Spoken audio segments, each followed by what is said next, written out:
काम किया है। और मैं समझता हूँ कि किसी भी देश के विकास के लिए अगर आधी जनता जो है उसका विकास ना हो तो देश कैसे विकास करेगा, देश कैसे मजबूत बनेगा। तो सबसे पहले तो मैं इस समाज को बहुत बहुत धन्यवाद देता हूँ। कई प्रोग्राम्स में मैं गया हूँ, काठमांडू में ही नहीं पर अलग अलग जगह, तराई में, पहाड़ में, हर जगह, और बहुत अच्छा प्रोग्राम्स अरेंज किए हैं। मुझे लगता है दोनों देशों के संबंध इससे और प्रगाढ़ हुए हैं और मैं उम्मीद करता हूँ कि इसी तरह आप लोग सब नेपाल भारत महिला मैत्री समाज की जो एग्जीक्यूटिव है, जो मेंबर्स हैं, इसी तरह काम करते रहेंगे। और जहाँ तक भारत नेपाल संबंध का सवाल है तो चुनौती अब हमारे सामने है कि इस नए परिवेश में 21वीं सदी में किस तरह आगे बढ़ाई जाए। और हम लोगों को लगता है, मुझे लगता है इसमें नेपाल के लीडर्स का भी पूरा अग्रीमेंट है कि विकास के आधार पर इन संबंधों को आगे बढ़ाया जाए। तो विकास के लिए एक तो पॉलिटिकल स्टेबिलिटी चाहिए, सिक्योरिटी चाहिए। दूसरा, विकास के लिए ऐसी नीतियां अपनानी पड़ेंगी कि इंडस्ट्रियल ग्रोथ हो, एग्रीकल्चरल हुए हैं। मुझे लगता है कि हमारा दोनों देशों का जो विकास है एक तरह इंटरलिंक्ड है। एक देश में दिक्कत होगी तो दूसरे देश पर असर पड़ेगा। एक देश तेजी से विकास अगर करना चाहेगा तो दूसरे देश को भी तेजी से विकास अगर होगा तभी दोनों देश आगे बढ़ेंगे। तो इस तरह से अगर हम लोग जुड़े हुए हैं तो एक तरह से आसान भी है विकास करना। और हम लोगों का प्रयास ये रहा है कि बॉर्डर कनेक्टिविटी जो है बढ़ाई जाए। ये न केवल विकास के लिए ज़रूरी है पर ये जो जन स्तर के संबंध की जिसकी हम बात कर रहे हैं उसके लिए भी बहुत ज़रूरी है। तो हम लोगों का फोकस रहा है कि जैसे सुदूर पश्चिम को अगर लीजिए तो महाकाली रिवर पे ब्रिजेस बनाने का प्रोग्राम है, या तराई में लीजिए तो तराई में कई रोड प्रोजेक्ट्स हैं, रेलवे प्रोजेक्ट्स हैं, इंटीग्रेटेड चेक पोस्ट प्रोजेक्ट्स हैं।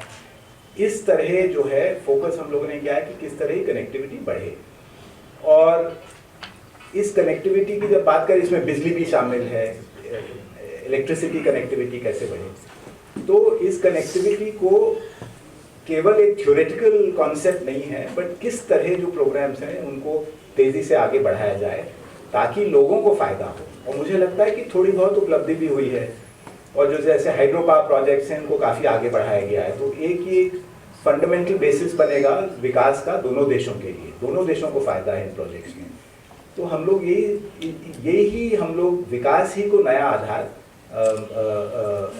बनाना चाहते हैं।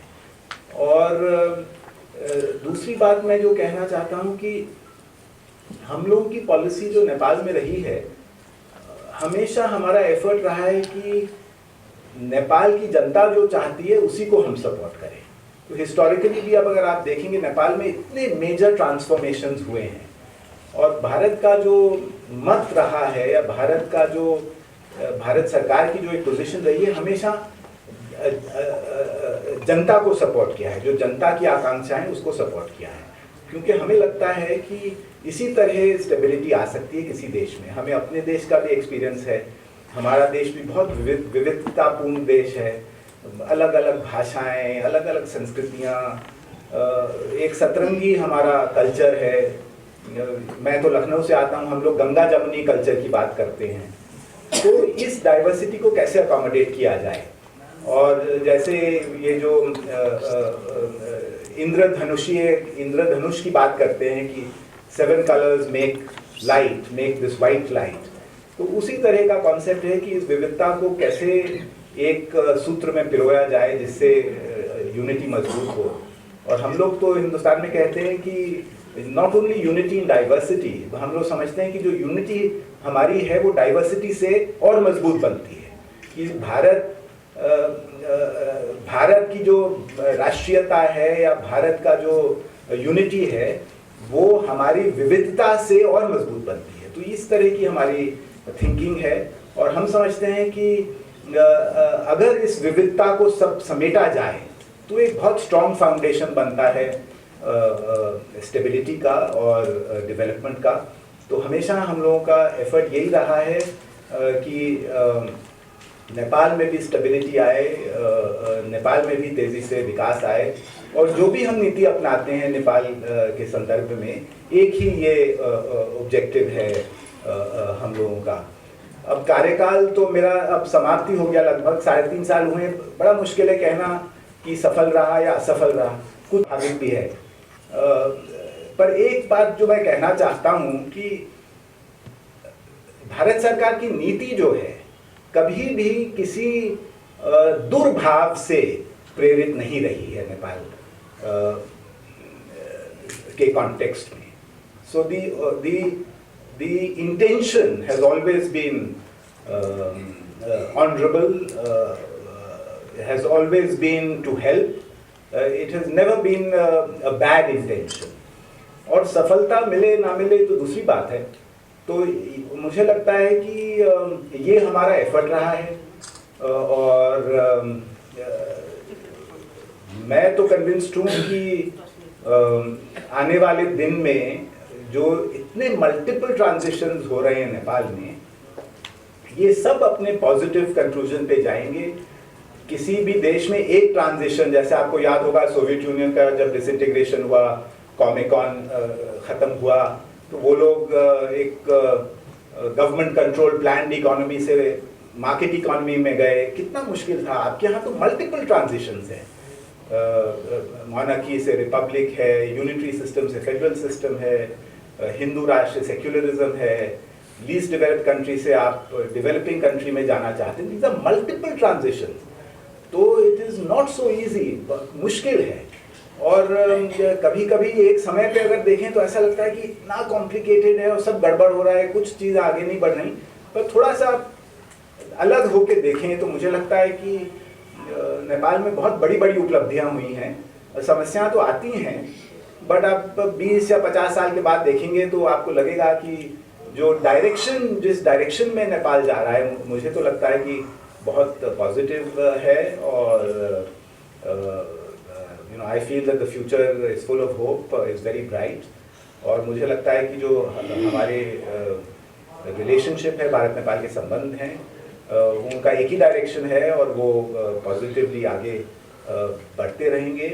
और हमारी रिलेशनशिप जो है, टाइम टू टाइम प्रॉब्लम्स आती हैं, बट फंडामेंटली मजबूत है, और इसी तरह ये और मजबूत होती जाएगी। एक बार फिर आप लोगों को सबको, खासतौर नेपाल भारत महिला मैत्री समाज को बहुत बहुत धन्यवाद। ये जो आपने कार्यक्रम आयोजित किया, मुझे एक मौका दिया अपने थॉट शेयर करने के लिए। Thank you. के साथ साथ जुदाई भी जुड़ा हुआ है, तो ये जुदाई या जो हमें खटकती रहेगी हमेशा, उनकी अनुपस्थिति यहाँ। उन्होंने जो नेपाल भारत संबंधों को मजबूत करने के लिए तथा नेपाल में चल रहे जो भारत के प्रोजेक्ट है उसको व्यवस्थित करने और समय में सभी प्रोजेक्ट समाप्त हो बने, इसके लिए उन्होंने जो प्रयास किया वो प्रशंसनीय ही है। और जहाँ भी मुझे लगता है कि मंत्री और नेताओं से भी किया है, और आम जनता में उनका एक अपने ढंग का, एक तो औपचारिक संबंध, दूसरा अपने ढंग का जो है एक संबंध स्थापित हुआ है। और सभी कोई उनको जहाँ भी गए सम्मान से देखते रहे हैं। और जो हमारा अभी चर्चा हुआ कि हमारा संबंध तो आज का नहीं है, ये हजारों वर्ष का है।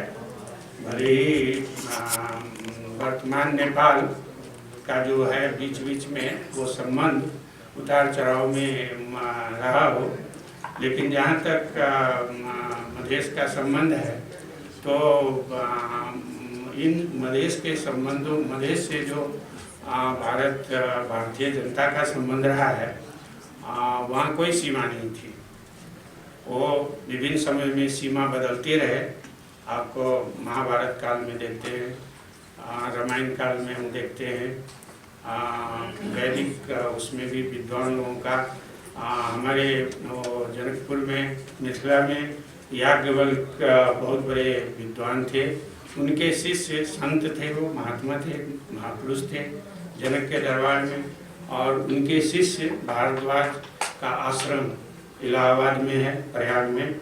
तो इस तरह से ये सामान्य जनता के साथ साथ वो बाधक नहीं रहा है।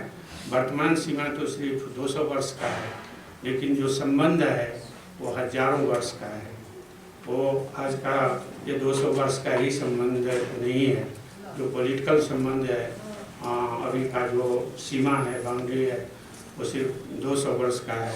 तो ये सब दिन से जो है हमारे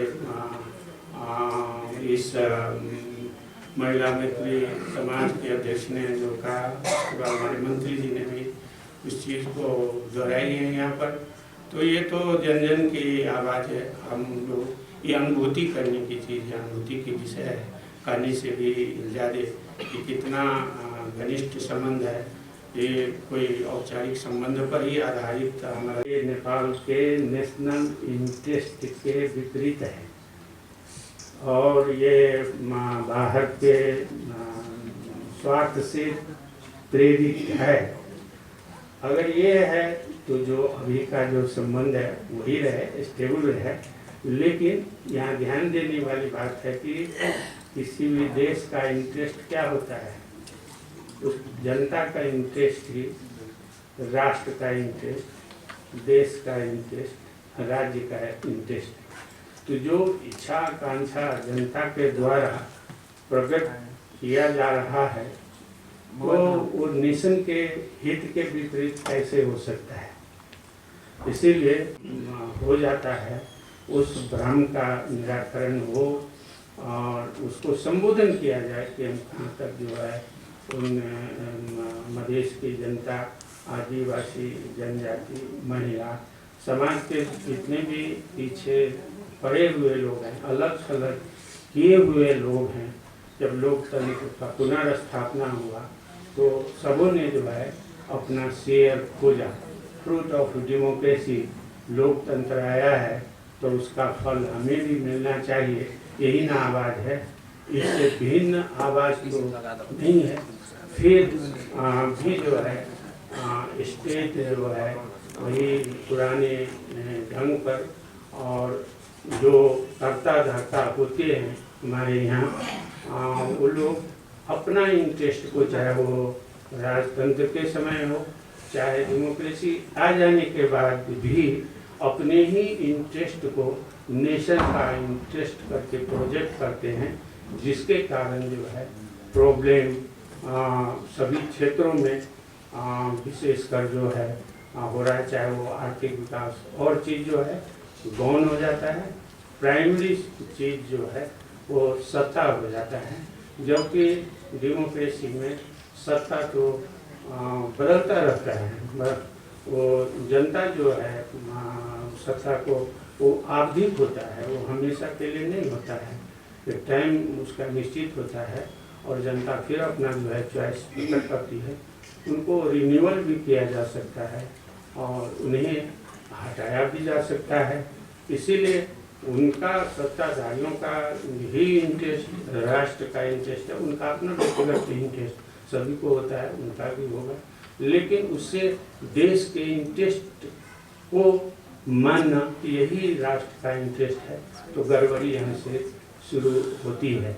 यही निवेदन आप लोगों के समक्ष रखते हुए और महामहिम जो सफल राजदूत के रूप में हमारे